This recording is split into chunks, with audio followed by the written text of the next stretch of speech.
12 Aurora. Belantara luas, ditutupi oleh pegunungan tinggi dan tebal, serta hutan yang luas. Banyak monster magis yang bersembunyi di dalamnya. Belantara ini memiliki area yang luas, yang tidak ada yang dapat mengukurnya secara pasti. Ketiga wilayah bagian timur mendeklarasikan keluar bahwa mereka memiliki 600.000 tentara yang kuat dan 400.000 diantaranya ditempatkan di perbatasan wilayah belantara. 200.000 tentara yang lain diletakkan di luar untaian pegunungan Blackwater. Pada pegunungan Blackwater, terdapat sekitar 200.000 bandit. Ini adalah tempat nomor satu bagi para bandit di dunia.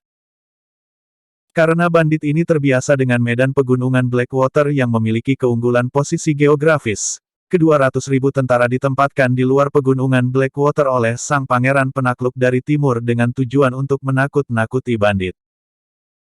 Di kota Tifeng yang berbatasan langsung dengan belantara luas, terdapat mansion tua di dalamnya. Pada salah satu ruangan yang terdapat di dalam mansion, Qin, sang pangeran penakluk dari timur sedang membaca buku dengan tenang. Yang mulia, kata Zhao Yunxing sambil membungkuk di luar pintu.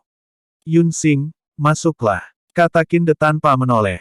Kemudian Zhao Yunxing masuk ke dalam ruangan dan membungkukkan tubuhnya. Dia berdiri dengan tenang di salah satu sisi ruangan sambil menunggu Qin berbicara. Dia memandang Qin, sang pangeran penakluk dari timur dengan rasa hormat yang tinggi. Qin beralih dari buku yang dia baca ke arah Zhao Yunxing. Dia berkata sambil tersenyum, Yunxing, kamu sudah mengajar Yuer selama setahun. Beritahu aku, apakah Yuer memiliki potensi menjadi petarung teknik eksternal? Yang mulia, pangeran ketiga telah bekerja keras dengan ketekunan yang luar biasa. Tekadnya jauh lebih besar daripada kebanyakan orang dewasa. Sahut Zhao Yunxing dengan segera. Mendengarnya, senyum samar muncul di wajah Qin. Zhao Yunxing melanjutkan. Tetapi bakat pangeran ketiga hanya bisa dianggap di atas rata-rata, sementara orang yang mampu mencapai puncak tingkat kekuatan fisik adalah orang yang benar-benar berbakat.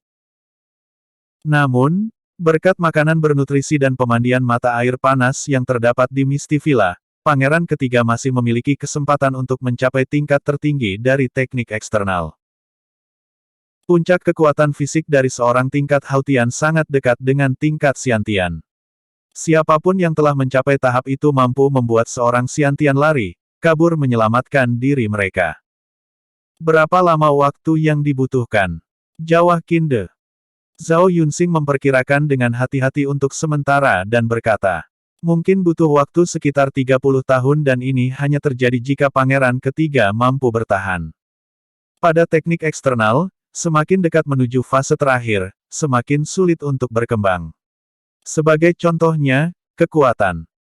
Setelah berlatih selama 10 tahun, pangeran ketiga tidak akan merasa kesulitan mengangkat beban seberat 150 atau 200 kg dengan satu tangan.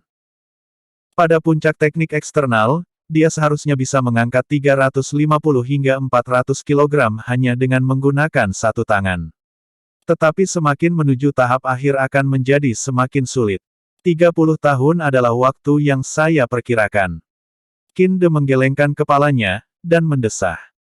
30 tahun terlalu lama, tetapi jika dia mampu menjaga dirinya sendiri setelah 10 tahun, bisa dikatakan ini tidak buruk. Baiklah Zhao Yunxing, kamu boleh pergi, kata Qin sambil tersenyum. Zhao Yunxing lalu membungkuk dan berkata, baik yang mulia, setelah itu, dia segera pergi meninggalkan Qin sendirian di ruangan. Setelah beberapa waktu berlalu, terdengar suara tarikan napas yang dalam. Qin Yu berdiri memasang kuda-kuda di bawah air terjun. Dia dengan tekun berdiri di atas batu biru di bawah air terjun. Qin Yu diam-diam merasa senang dapat merasakan momentum air terjun seperti ini. Beruntung untuknya, saat dia pertama kali memulai latihan, Zhao Yunxing mengajarkan betapa pentingnya kekebalan tubuh terhadap serangan. Sehingga, dengan rajin, Qin Yu mengolesi seluruh tubuhnya dengan ramuan kesehatan. Hal ini memberikan Qin Yu pertahanan tinggi terhadap serangan. Jika tidak, Qin Yu tidak akan mampu melakukan kuda-kuda di bawah air terjun seperti ini. Kegigihan. Qin Yu secara teratur menanamkan hal ini ke dalam diri dan pikirannya. Zhao Yunsing tidak lagi ada di sini untuk mengawasinya. Pada suatu waktu, Qin Yu pernah berpikir untuk menyerah. Dia sudah berlatih sendirian selama ini, jadi meskipun dia menyerah tidak akan ada yang memarahinya. Bagaimanapun dia masih anak-anak. Tetapi, saat pikiran itu muncul, pikiran itu ditekan dalam-dalam olehnya. Kakak tertuanya, kakak keduanya dan bahkan ayahnya, tidak ada yang malas dan tidak ada yang lemah. Sebagai putra dari klan Qin, dan putra ketiga dari sang pangeran penakluk dari Timur Qin De, dia tidak boleh lemah. Berjuang. Ayo, sedikit lagi. Qin Yu merasa kakinya mulai melemah. Qin Yu terus meneguhkan diri dan pikirannya. Dia bahkan merasa kakinya bergetar. Kapanpun dia berusaha bertahan untuk beberapa lama, dia merasa ada kekuatan yang muncul dari dalam diri menyebar ke seluruh ototnya. Tiba-tiba, Qin Yu mati rasa dan terjatuh ke dalam danau dengan suara keras. Saat berada di lapangan latihan, terdapat 6 kantong pasir yang digantung. Qin Yu berdiri di tengahnya. Hah! Qin Yu berteriak keras, dan menyerang kantong pasir itu dengan kekuatan penuh. Qin Yu menyerang 3 kantong pasir pada saat yang bersamaan. Kantong pasir tersebut melayang dan menghantam kantong pasir yang lain. Sehingga semua kantong pasir tersebut bergerak bersamaan. Lintasan kantong-kantong pasir itu menjadi tidak beraturan. Sebuah kantong pasir yang datang kepadanya dari depan dapat bertabrakan dengan kantong pasir lain sehingga membuat perbedaan besar dalam gerakannya. Bam, bam, bam, bam, bam. Dengan mata berkilauan, Qin Yu dengan cepat menghajar tiap kantong pasir yang datang dengan tangannya. Ini adalah latihan untuk melatih kecepatan reaksinya. Kecepatan reaksi dan kecepatan otot tangan cukup berkaitan. Pada saat yang sama kecepatan kantong pasir dan kecepatan reaksi praktisi juga berkaitan, dan dengan latihan, reaksi tersebut dapat ditingkatkan. Saat para petarung saling bertempur hingga mati, seseorang dengan reaksi yang lebih cepat meskipun hanya berbeda sekejap mata, dia dapat mengambil nyawa yang lainnya. Dikarenakan serangan Qin Yu yang cepat, kantong pasirnya bergerak semakin cepat. Tidak lama kemudian dia merasakan tekanannya semakin meningkat. Tiba-tiba dia terpukul dari belakang, Qin Yu kehilangan keseimbangan dan 3 atau 4 kantong pasir menghantam tubuhnya secara bersamaan. Buk! Qin Yu jatuh ke tanah, namun dia berdiri setelah berguling. Ses! Qin Yu terengah-engah terkejut, lalu dia melihat ke arah lututnya. Lututnya robek karena gesekan dan mengalirkan darah segar. Ada beberapa pasir dan kerikil di tanah, lututnya menghantam kerikil dan pasir saat dia terjatuh. Mengapa tanah ini belum disapu bersih? Tidak ada yang bisa dilakukan oleh Qin Yu. Dialah yang membersihkan tempat latihannya sendiri sebelum memulai latihan. Siapa yang tahu ternyata belum disapu hingga bersih. Lanjutkan. Mengabaikan cederanya, Qin Yu membersihkan pasir dan kerikil di bawahnya. Lalu dia kembali ke tengah kantong-kantong pasir dan memulai latihannya kembali. Di tengah-tengah halaman, Qin Yu berbaring di kursi malas dengan hanya memakai sebuah celana pendek dan sedang membaca buku. Tubuhnya seluruhnya telah tertutup oleh ramuan kesehatan. Di halaman, terdapat beberapa lampion terang, satu di antaranya berada di samping Qin Yu. Lampion ini cukup terang untuk meneranginya ketika membaca buku. Meskipun Zhao Yunsing telah pergi, Qin Yu tidak mengurangi latihan apapun walau hanya sedikit. Bahkan Qin Yu membuatnya terasa lebih keras lagi. Setiap hari dia latihan dari fajar hingga senja. Di sore hari, dia berendam di pemandian mata air panas hingga tengah malam untuk menyerap nutrisinya dan membiarkan tubuhnya beristirahat. Periode ini juga merupakan waktu tidur Qin Yu. Saat itu, setelah tubuhnya diolesi ramuan kesehatan oleh Weng Xian, waktunya dia untuk membaca buku. Sudah lama aku tidak melihat bintang-bintang dari atas gunung. Qin Yu menggelengkan kepalanya dan melihat ke arah bintang terang yang tak terbatas dengan senyum samar. Tetapi melihat bintang dari halaman tidak jelek juga. Xiao Hei, bagaimana menurutmu? Hei Xiao Hei, kamu elang bukan sih? Kenapa kamu tumbuh lambat sekali? Dan kenapa kamu punya bulu emas di kepalamu? Ketika dia berkata, dia mengelus Xiao Hei yang berada di sebelahnya. Mata Xiao Hei berkilau. Dia mengepakkan sayapnya tidak memperbolehkan Qin Yu mengelus kepalanya. Dia mengangkat kepalanya dengan bangga, dan terlihat sangat angkuh. Qin Yu langsung tertawa terbahak-bahak. Oke, lebih baik aku membaca bukuku dengan serius daripada aku menghabiskan waktuku denganmu. Besok aku harus kembali berlatih. Qin Yu dengan segera membaca buku yang dia genggam. Buku itu adalah buku kesehatan. Qin Yu mengingat dengan jelas apa yang Zhao Yunxing katakan jika dia ingin benar-benar menjadi petarung teknik eksternal, dia harus benar-benar terbiasa dengan seni pengobatan. Di sisi lain pintu yang menuju ke halaman, Lian Yan bersembunyi dalam bayangan dan melihat Qin Yu. Sebenarnya saat Lian Yan mendengar Qin Yu sebaiknya tidak menghabiskan waktunya untuk bermain dengan Xiao Hei, Lian Yan menjadi semakin merasa bersalah. Qin Yu masih berusia 9 tahun, namun seolah-olah dia tidak ingin menyia-nyiakan setiap menit waktunya. Semuanya yang dia lakukan hanya untuk latihan yang menyakitkan. Sudah lama sekali sejak terakhir kali Qin De mengunjungi Misty Villa. Saat Qin Yu membaca buku, dia tidak menyadari hari sudah mulai beranjak terang. Beberapa kue yang ada di sebelahnya sudah dimakan hingga setengahnya. Qin Yu meletakkan bukunya ke bawah dan mendongak ke atas. Dia merenggangkan pinggangnya yang lelah dengan sangat senang, dan berkata lantang dengan senyum cerah yang terpancar dari wajahnya. Sebuah hari diawali dengan matahari terbit, sebuah hari yang baru akan tiba. Qin Yu, semangat, semangat, kerja keras, dan kau pasti akan sukses. Hari baru untuk latihan sudah dimulai. 13 Aurora, bagian 2. Di dalam pemandian mata air panas, Qin Yu berdiri dengan ketetapan hati terpancar dari matanya. Tentu saja dia tidak sedang bersantai di dalam pemandian mata air panas. Melainkan, dia melakukan latihan serangan di bawah tekanan air. Melatih serangan di bawah tekanan air baik untuk melatih kemampuan serangan tubuh. Jika dibandingkan dengan melatih serangan di danau, latihan serangan di pemandian mata air panas jauh lebih baik. Hal ini karena pertama, air di dalam pemandian mata air panas juga memiliki tekanan seperti di danau. Kedua, air di pemandian mata air panas dapat menutrisi tubuh Qin Yu tanpa henti. Rasanya seperti membunuh dua burung dengan satu batu. Pukul, dan tarik kembali. Tendang, dan tarik kembali. Qin Yu menendang dan meninju dengan sangat cepat di dalam air dan dia menyerang dengan menggunakan seluruh tenaganya untuk bisa mendapatkan kecepatan tertinggi. Saat Qin Yu mengambil posisi kuda-kuda, dia tidak goyah sedikit pun bahkan di dalam riak air sekalipun. Dia memiliki kemampuan ini dikarenakan dia sudah melatih kuda-kuda sejak lama. Airnya menggulung. Air memiliki jalur pergerakannya sendiri. Setiap kali Qin Yu menyerang, dia mencoba untuk membuat tinju atau kakinya bergerak secepat mungkin. Tinju dan kakinya secara alami mengalami perubahan arah setiap kali memotong aliran air. Jadi, bagaimana jalur pukulan dan tendangan itu seharusnya? Lurus. Melengkung. Semuanya tidak benar. Tidak ada yang pasti. Lurus harus dipasangkan dengan melengkung. Semua adalah untuk membuat pukulan menjadi lebih cepat dan kuat serta meminimalisir hambatan air yang dialami.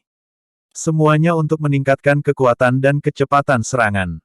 Qin Yu menyerang tanpa henti. Saat latihan ini, Qin Yu bahkan menggunakan besi kecil yang diikat di tangan dan kakinya. Di lapangan latihan, Qin Yu memakai celana pendek, mengambil sikap kuda-kuda.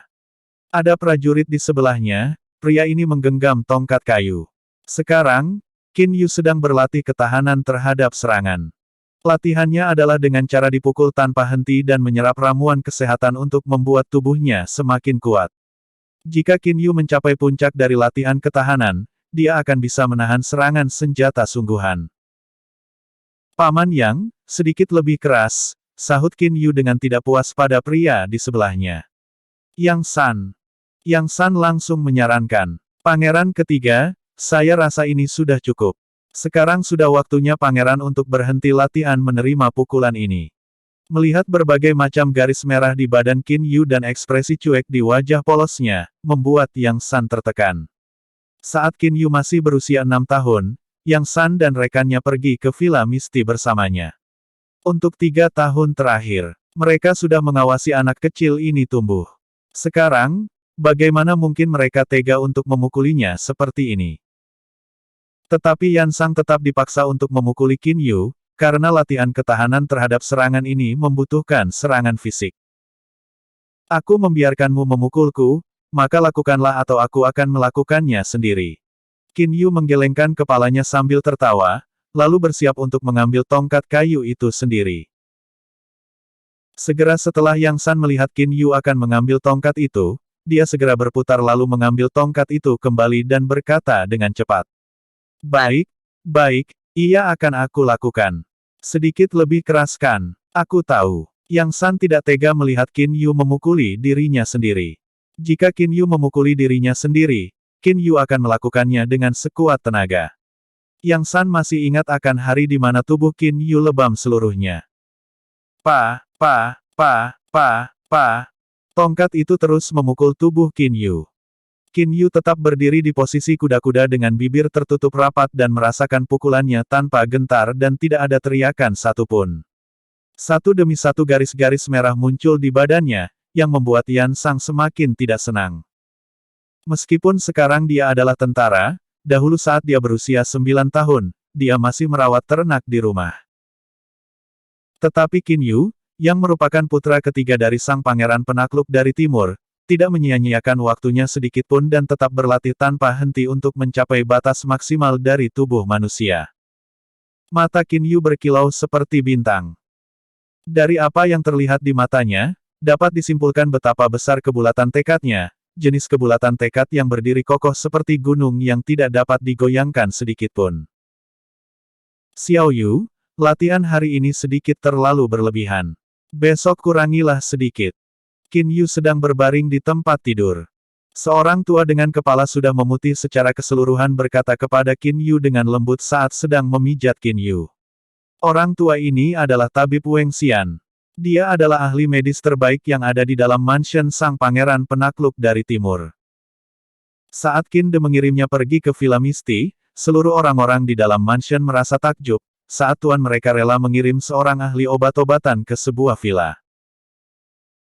Tidak apa-apa kakek Weng, jika kamu memijatku dengan teknik spesialmu, dan mengoleskan ramuan pengobatan di tubuhku, aku akan merasa sehat kembali esok harinya. Qin Yu mengerucutkan bibirnya. Dia tidak terlalu peduli. Tangan Weng Xiang tidak bergerak terlalu cepat, namun mengikuti pola, seperti menepuk, mengulen, menusuk dan membelai. Berbagai macam teknik yang saling berbeda satu dengan lainnya. Saat tangan Weng Xian mengoleskan ramuan kesehatan, dengan dibantu teknik memijat yang baik, ramuan kesehatan ini meresap ke tubuh Qin Yu dengan sangat cepat. Weng Xian menggeleng pelan sambil tersenyum saat melihat Qin Yu mengeluarkan ekspresi cuek. Di mana pada saat yang bersamaan dia memasukkan teknik pijatan rahasianya dengan menggunakan tenaga dalam. Rasanya sangat enak. Saat Qin Yu merasakan semburan energi memasuki satu bagian tubuh ke bagian tubuhnya yang lain, Qin Yu tidak bisa menahan berteriak dengan santainya. Weng Xian tersenyum. Jika dia tidak ikhlas, bahkan dengan seseorang yang statusnya lebih tinggi, dia tidak akan menggunakan seluruh kekuatannya seperti ini tanpa menahan tenaga dalamnya sedikitpun. Weng Xian sangat peduli pada Qin Yu. Setelah melihat semua kerja keras Qin Yu selama ini, bagaimana Weng Xian tidak peduli dan menyayanginya. Baik, Xiao Yu, ke depannya, kamu tidak harus membahayakan dirimu dengan latihan itu. Metode latihan macam apa ini? Aku rasa Zhao Yunxing sangat berlebihan dengan semua latihan kejam ini jika bukan karena pemandian mata air panas di villa dan bantuanku untuk membuka saluran darahmu dan membuatnya menyerap esensi obat dari ramuan kesehatan itu, bagaimana tubuh anak kecil sepertimu bisa bertahan? Sahut Weng Xian dengan desahan. Sebenarnya dia sangat kecewa dengan Zhao Yunxing. Qin Yu tersenyum cerah pada Weng Xian dan berkata, aku tahu, kamu yang terbaik kakek Weng. Kamu harus tidur lebih awal. Dah, kakek Weng. Weng Xian segera tersenyum dan mengangguk. Dia lalu menasehati Qin Yu sekali lagi. Kemudian Qin Yu meninggalkan pondok Weng Xian. Malam ini, di langit terdapat banyak bintang yang sangat terang. Guru sudah pergi, karena latihan setiap hari, tubuhku menjadi semakin kuat. Porsi latihannya harus ditambah. Selain itu, Aku harus menambah beberapa jenis metode latihan baru. Sambil memandang langit, Qin Yu berpikir. Kemudian, dia pergi ke arah lantai rahasia di bawah taman utara. Dia sangat terbiasa dengan cara membuka berbagai perangkat pengamanan. Dia masuk ke dalam ruang rahasia di mana tempat buku rahasia disimpan. Berbagai macam buku rahasia terletak di atas meja. Qin Yu tidak merapikan buku-buku ini. Selain itu, hanya dia dan Lian Yan yang tahu bagaimana cara membuka ruang rahasia ini. Qin Yu segera membuka buku 28 rahasia teknik eksternal. Buku rahasia ini memiliki berbagai macam metode latihan yang berbeda. Qin Yu ingin menemukan metode yang kira-kira nyaman untuk dia pakai.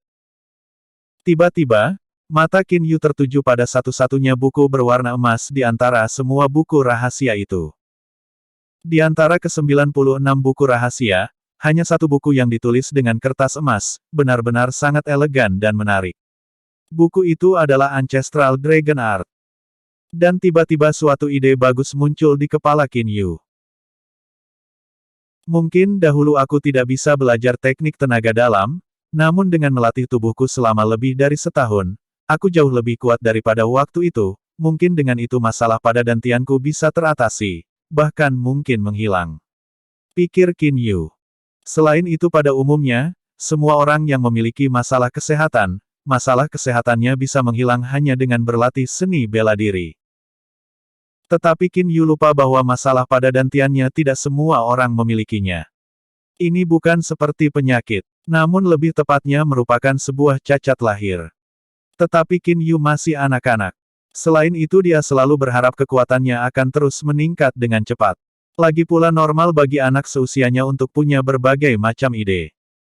Tidak peduli bagaimanapun, aku harus mencobanya. Tidak boleh ada sedikitpun waktu yang terbuang sia-sia. Qin Yu segera duduk dengan kaki bersila di atas meja. Dia mengambil Ancestral Dragon Art kemudian mulai latihan berdasarkan apa yang ditulis pada halaman utama. Dia mulai melakukan meditasi lalu mengosongkan pikirannya. Tidak lama kemudian, Qin Yu merasakan aliran energi suci dari alam terserap ke dalam tubuhnya dan membentuk aliran hangat. Jika dibandingkan dengan aliran energi tahun lalu, saat ini alirannya jauh lebih besar. Seperti yang sudah aku perkirakan, saat tubuh jauh lebih kuat, aku bisa menyerap energi suci jauh lebih cepat. Sekarang aku akan mencoba menyimpannya. Qin Yu segera memfokuskan pikirannya untuk membuat aliran tenaga itu berputar di dalam tubuhnya. Berdasarkan bagian kecil pada buku Ancestral Dragon Art, aliran tersebut akan terus-menerus berubah arah dan menyatu dengan dantian. Qin Yu semakin tertarik. Dia dengan hati-hati mencoba apakah aliran kecil tenaga dalam ini dapat menghilang atau tidak. Kau tidak boleh menghilang. Tidak boleh. Qin Yu berharap yang terbaik sehingga perhatiannya menjadi lebih fokus. Dia menggunakan seluruh pikirannya untuk merasakan aliran kecil dari tenaga dalam. Pada latihan ketahanan, hal yang paling susah dilatih adalah pikiran. Setelah berlatih selama itu, pikiran Qin Yu jauh lebih kuat daripada orang biasa. Juga jauh lebih kuat dari saat Qin Yu baru saja memulai latihan fisik. Dia dapat merasakan dengan jelas tenaga dalam mulai menghilang dalam dantiannya. Kemudian pergi menyebar ke seluruh tubuhnya. Gagal lagi. Raung Qin Yu. Tiba-tiba. Itu tidak benar. Qin Yu baru saja menemukan sesuatu rahasia yang dapat mengguncang dunia. Dia memfokuskan pikirannya pada seluruh arah penyebaran tenaga dalamnya. Sebagian besar dari energi itu menghilang keluar melalui tubuhnya.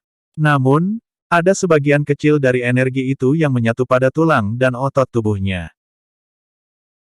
Jika digambarkan dengan sebuah analogi, otot dan tulang Qin Yu seperti tanah berpasir, dan energi itu seperti aliran air yang mengalir melewati tanah berpasir. Walaupun air itu tetap mengalir, tetapi ada beberapa bagian kecil dari aliran air tersebut yang terserap ke dalam tanah. Berdasarkan fakta ini, meskipun tenaga dalam Qin Yu mengalir keluar dari tubuhnya, tetapi masih ada sebagian yang diserap oleh tubuhnya. Mata Qin Yu berkilau. Sangat bagus, ini sangat bagus. Qin Yu sangat senang sampai seluruh tubuhnya bergetar. Meskipun dengan menyerap khasiat dari ramuan pengobatan dapat memperkuat daging di tubuh, bagaimana bisa itu dibandingkan dengan tenaga dalam? Aku tidak bisa mengumpulkan tenaga dalam pada dantianku namun tubuhku bisa menyerapnya. Semakin kuat tubuhku, semakin cepat aku bisa belajar teknik eksternal. Qin Yu sangat senang, hingga dia bahkan bisa mendengar detak jantungnya sendiri. Ayah, aku pasti sukses. Mata Qin Yu berbinar. Tidak pernah sebelumnya dia merasa begitu percaya diri seperti sekarang ini. Setelah mengalami hal yang sulit dan berbahaya dari latihan kekuatan fisik, sebuah tahapan baru dimulai. 14 perubahan yang sangat cepat, bagian 1. Berkat tenaga dalam yang masuk ke dalam tubuhnya, tulang dan otot Qin Yu semakin mengalami perubahan tanpa henti. Akibat dari penyerapan energi ini, potensi kelenturan dan kekuatan dari ototnya menjadi semakin tinggi. Ini membuat latihan Qin Yu meningkat pesat dengan kecepatan yang tidak mungkin dapat diperkirakan orang lain. Seiring berlalunya sang waktu, seluruh kekuatan Qin Yu juga meningkat dengan sangat cepat. Sekitar setengah tahun kemudian, Zhao Yunxing sudah pergi selama setahun. Qin Yu sekarang berusia 10 tahun. Di satu sisi Gunung Donglan, dengan mata yang terlihat seperti elang, Qin Yu menatap lurus saat berlari dengan langkah yang panjang. Orang-orang di sekitar pada dasarnya tidak dapat menyadari bahwa setiap tangannya mengenakan gelang besi seberat 3 kilogram. Dan setiap kakinya menggunakan 5 kilogram potongan besi sebagai pemberat. Baju dalam besinya juga memiliki berat sekitar 10 kilogram. Qin Yu berlari secepat mungkin. Dia tidak berhenti sama sekali. Tingkat kesulitan ketika membawa beban berat saat berlari bergantung pada bagian tubuh mana yang harus dibebankan. Jika dia hanya membawa beban berat pada punggungnya, kakinya masih dapat berlari dengan leluasa. Tetapi jika dia mengikatkan beban pada kaki dan tangannya, kakinya akan membutuhkan tenaga yang lebih besar untuk berlari. Metode ini juga yang digunakan Qin Yu untuk melatih serangan tangannya. Semakin dekat dengan puncak gunung, Qin Yu tidak mampu menahan senyum cemerlang di wajahnya. Dalam setengah tahun terakhir kekuatanku meningkat lebih dari yang bisa aku lakukan selama setahun berlatih sebelumnya. Potensi dan kekuatan otot-ototku naik dengan cepat. Selain itu, menyerap tenaga dalam jauh lebih baik untuk ototku, kelenturan dan kekuatannya jauh lebih cepat meningkat daripada jenis latihan lainnya. Oke, tetap berjuang. Mata Qin Yu penuh dengan kegembiraan. Setengah tahun terakhir dia sudah melakukan latihan tenaga dalam setiap hari. Meskipun dantiannya tidak dapat mengumpulkan tenaga dalam, otot dari tubuhnya dapat menyerap sebagian tenaga dalam yang terpencar. Sekarang, kekuatan, serangan, kelenturan, kekerasan, dan bahkan seluruh potensi dari otot Qin Yu semakin meningkat. Ketiga petarung tenaga dalam yang selalu mengikuti Qin Yu diam-diam sangat tercengang. Ketiganya yang selalu menjaga Qin Yu diam-diam, merasa khawatir jika Qin Yu berlatih sendirian dia mungkin terluka karena lari secara terus-menerus lalu pingsan.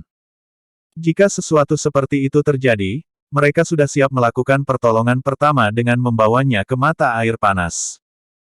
Tetapi selama setengah tahun terakhir, mereka hanya melihat Qin Yu semakin meningkatkan porsi latihan fisiknya tanpa henti. Tingkat latihan yang ditambahkan bahkan mengejutkan tiga petarung tenaga dalam tersebut. Namun, Qin Yu masih tetap bisa bertahan. Di bawah air terjun. Masih membawa beban berat yang sama seperti sebelumnya, Qin Yu berdiri memasang kuda-kuda di bawah air terjun sambil bertahan dan merasakan serangan air terjun tersebut. Hah! Di bawah air terjun, Qin Yu meninju tanpa henti dengan kecepatan yang sangat tinggi, sambil berteriak pelan. Tinjunya secepat kilat dan setiap tinjunya menghantam air terciprat ke sekelilingnya. Qin Yu melatih kekuatan serangan dari tangannya dengan cara ini. Matahari menyinari cipratan air tersebut, menciptakan pelangi yang tampak menakjubkan. Ketika Qin Yu mengambil sikap kuda-kuda, dia akan terlihat kokoh seperti pohon pinus. Saat beban berat di kakiku ditingkatkan, tekanan pada kakiku juga meningkat. Qin Yu menggigit bibirnya dan berusaha keras untuk membuat kakinya lebih stabil lagi. Saat ini, Qin Yu bukan saja harus bertahan dari tekanan hantaman kekuatan air terjun, kakinya juga harus menahan beban yang dipasangkan padanya, jadi sangat sulit bagi Qin Yu untuk bertahan. Tetapi membawa beban berat juga meningkatkan tekanan gravitasinya, ini membantu Qin Yu menstabilkan kuda-kudanya. Di bawah tekanan air terjun, kaki Qin Yu menahan semakin banyak tekanan. Jika dia ingin melampaui batasannya, dia harus bertahan. Qin Yu melewati puncak dari batas fisiknya. Qin Yu merasa ada aliran hangat yang turun dari dalam tubuhnya dan menyebar ke seluruh bagian tubuhnya. Berkat ini, kakinya menguat kembali. Akibat dari ototnya yang menyerap tenaga dalam, setiap kali dia merasa melampaui batasannya seperti ini, dia merasa mendapatkan kekuatan yang jauh lebih besar daripada sebelumnya. Ini juga membuat kemajuannya menjadi semakin cepat. Malam hari, Qin Yu duduk dengan mata terpejam dan kaki disilangkan di atas meja. Dia terus menyerap energi suci, merubahnya menjadi tenaga dalam dan membuangnya ke dantian. Setelah beberapa lama tenaga dalamnya menghilang dan terpencar ke segala arah. Tetapi otot Qin Yu yang sudah terlatih menyerap tenaga tersebut tanpa henti seperti pengembara yang kehausan di tengah jalan. Setelah malam terlewati, Qin Yu membuka matanya. Seperti yang aku pikirkan, saat porsi latihan ditambah, jumlah tenaga dalam yang dapat diserap oleh otot juga meningkat. Hari ini jumlah tenaga dalam yang diserap sekitar 1/5 dari total kesemuanya. Wajah Qin Yu penuh dengan kegembiraan. Tenaga dalamnya menghilang dengan sangat cepat. Sebagian besar tenaga dalamnya menyebar kembali ke udara dan hanya sebagian kecil yang terserap. Sekarang ini sudah merupakan porsi yang sangat besar saat dia bisa menyerap tenaga dalam sekitar 1/5 dari jumlah keseluruhan energi itu. Qin Yu berdiri dengan tiba-tiba, dia merasa seluruh tubuhnya penuh dengan tenaga. Tenaga dalam yang diserap olehnya, benar-benar meningkatkan potensi dari tubuhnya. Hari baru telah tiba, ayo lanjutkan latihan. Senyum Qin Yu, sambil berlari keluar dari ruangan. Akibat latihan hari demi hari, tubuh Qin Yu berubah secara perlahan. Seiring pertambahan usianya, akhirnya dia juga mengalami pubertas. Pubertas. Ini adalah saat di mana fisik dari tubuh manusia berkembang secara cepat. Nafsu makan Qin Yu juga berkembang dengan cepat, yang memungkinkan berbagai fungsi tubuhnya untuk meningkat bahkan lebih cepat lagi. Sepanjang tahun di mana Qin Yu berumur 10 tahun menuju 11 tahun adalah tahun di mana Qin Yu berkembang setelah 3 tahun berlatih. Pada awal tahun ini, tulangnya tumbuh, dan ototnya berkembang. Selain itu, jumlah tenaga dalam yang bisa diserap tubuhnya bertambah semakin banyak dari hari ke hari. Sekarang Qin Yu berumur 11 tahun. Tingginya sekarang sekitar 1,6 meter. Seluruh kekuatannya bisa dikatakan telah meningkat berkali-kali lipat.